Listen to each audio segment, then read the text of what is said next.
Assalomu alaykum hurmatli obunachilar. Bu yilgi payvand ishlarini boshlaymiz. Payvand qilish uchun daraxtga 30-35 sm tepadan bitta kesib olamiz.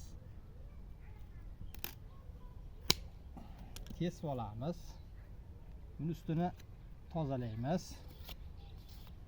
Keyin buni o'rtasidan yoramiz.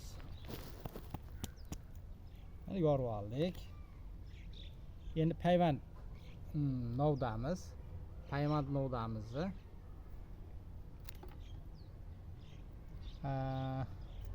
daraxtimizga moslab kesamiz.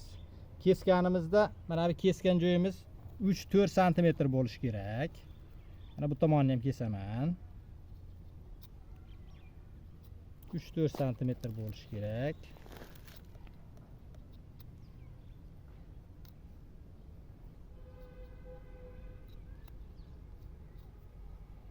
Mana payvand novdamiz tayyor. Endi mana bu daraxtimizni yoramiz.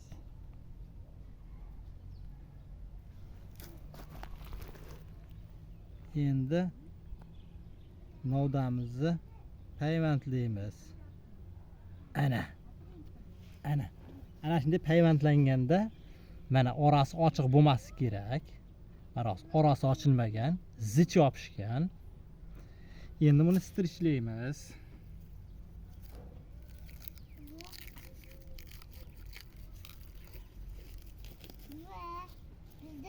Xo'sh, mana strichlab olamiz. Havo kirmaydigan qilib strichlaymiz-da. Mana havo kirmaydigan qilib strichladik. Mana buni payvandladik. Endi mana bu novdalar bunga himoya bo'lib turaveradi. Buni bu yildan keyin kesib tashlaymiz.